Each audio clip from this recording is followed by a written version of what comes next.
Anime as a medium of art is no stranger to excitement. Many shows across many genres strive to create exciting and heart-pounding stories bolstered by likable characters that get people on the edge of their seats when watching. One may think that in an animated form factor, shows would be more prone to displaying unrealistic, high-concept action that will make anyone's blood pressure skyrocket. But only a surprisingly small amount of shows have been able to elicit such a response in me, and no show has done it better than Attack on Titan. I remember first being exposed to this show all the way back when I was 13, when a friend of mine was watching the show on his iPhone. Back then, I was extremely averse to any amount of blood or gore, and to some degree, I still am. So the graphic depictions of Titans chowing down on tasty humans were just too much for me at the time. But over the years, my sensitivity to animated depictions of blood has weakened, allowing me to experience more stories that I had previously avoided. So with this in mind, many years ago, I decided to finally watch the first season of Attack on Titan while it was still somewhat new. And as much as my snobby early high school self wanted to dislike it so I could be contrarian,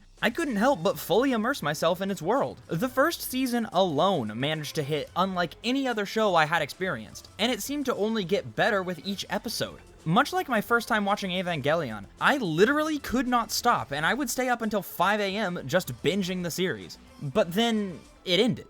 With no season 2 confirmed, I didn't understand just how big of a weight I was strapping myself into, and because of that, I kind of fell off.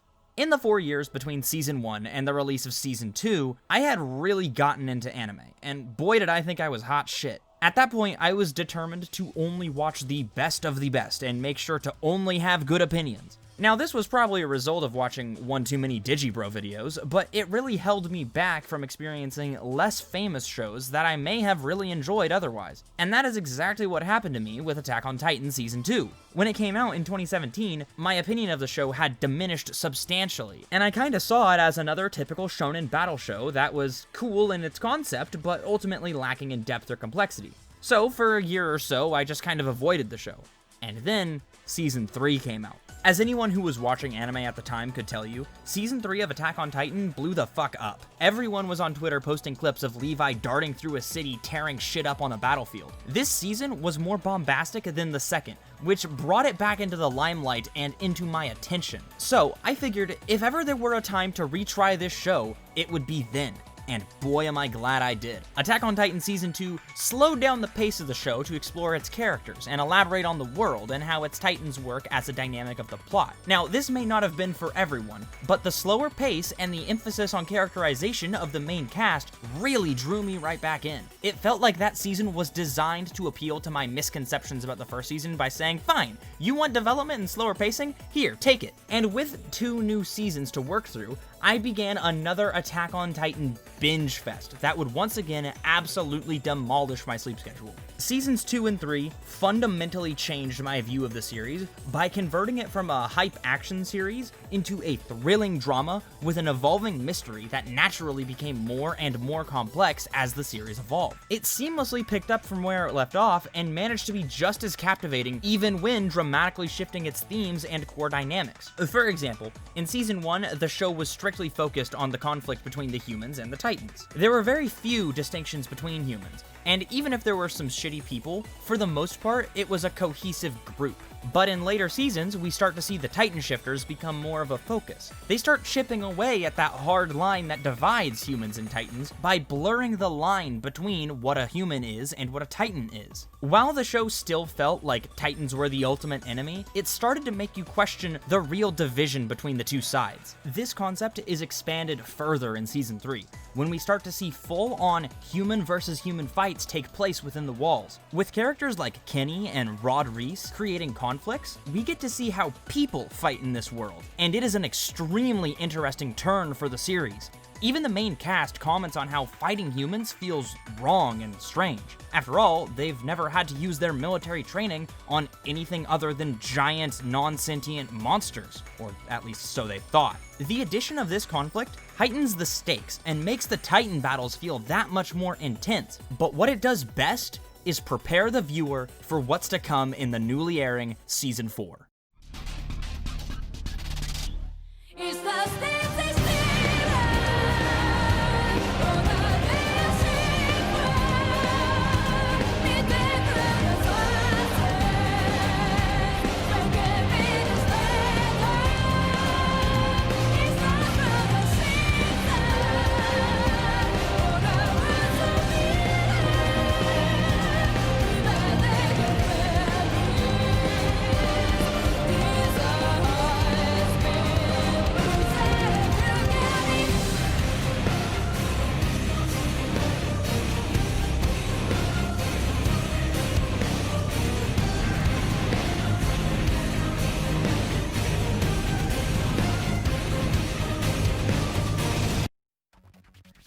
Season 4 starts us off in Marley, the country that is home to the enemies of the previous 3 seasons. It rips us from the cast that we have known and loved and makes us understand and care for the characters that have been the traitors of the show for the whole series. Characters like Reiner, who we have previously understood to be devious and evil, have become our main focus. And now, things are confusing. The world is no longer as simple as it was in Season 1. And now, Titans feel minuscule in comparison to the socio-economic issues that divide the Eldians and the Marleyans, because that conflict is responsible for everything that has happened in the show so far. Not many shows can make such a jump from one side to the other and do it so well. I mean, seriously, Attack on Titan goes from a standard humans versus monsters story to one that makes you think about the implications of social stratification in a fictional world. It's unlike anything I've ever seen before. And the way that Season 4 draws you in right from the beginning, even though you're in a completely new world with completely new characters, is just so impressive, especially after introducing a time skip that can make things even more confusing. I have straight up dropped lesser shows for taking the main cast out of the picture, but not once did this even ever come across my mind in Attack on Titan, because this time skip and new setting has made the show even better. From promotional material like this, we know that our main cast will return, but in the meantime, I am loving the time spent with the other side of the war, because things have become irreversibly complicated now that the show has a whole new element that rhymes with the first season. And that rhyme is demonstrated perfectly by this poster that is absolutely purposefully referencing this poster. Now, since our frame of reference has changed, no longer does it feel so easy to demonize the Titan shifters working towards the downfall of Paradise Island. Now, of course, they don't exactly come off as good guys, but it brings me no satisfaction to see the horrors of war and the oppression that they are forced to endure through just the first 4 episodes currently out. It also makes it more difficult to root for the bloodshed that we know will eventually take place when our old cast is ready to strike. All of this, everything that I have just said, has been a very long-winded way of saying that somehow Attack on Titan has managed to take its humble roots and grow them into an expansive garden. And much like a real-life garden, what it has become is fundamentally different than how it started. But I can't think of a better way for this series to evolve. Characters have grown, power balances have changed, and the moment-to-moment story is damn near unrecognizable. Hell, just 1 season ago, the assumed time period was somewhere around the Middle Ages with some anachronistic military technology that felt out of place. But now, we're in a 1920s era nation, and suddenly that advanced military tech no longer seems odd or anachronistic. This speaks volumes about the world that Attack on Titan was able to create. It manages to keep its initial excitement and hype across 4 seasons worth of content, all while changing and growing its core elements. It's not every day that you get to see a show that can change so dramatically and still somehow feel as good, if not even better than its previous peaks.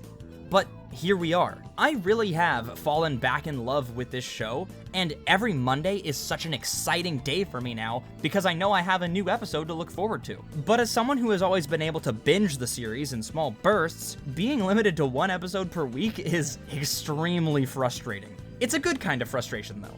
One that tells me how much I'm obsessed with this story. Each week feels like a year in between episodes, yet the 24 minutes it takes to watch one feels like mere moments. I'm trying not to give up and read the manga, because so far the anime experience has just been leagues better than what little I did read of the manga after I finished Season 3. So please, for the sake of myself and others who may watch this video, try not to leave too many spoilers in the comments, and if you do, please tag it with a spoiler. But with that said, I think I'm running out of time for this video. If you've made it this far into the video, you may have liked what I had to say. So if that's the case, be sure to hit the like button so I know I'm doing something right. Be sure to press subscribe so you never miss an upload, and I also have a Twitter and an Instagram if that is something that interests you. Links to those will be below. But with all that YouTube stuff out of the way, I just want to say thanks for watching, and I hope to see you next time.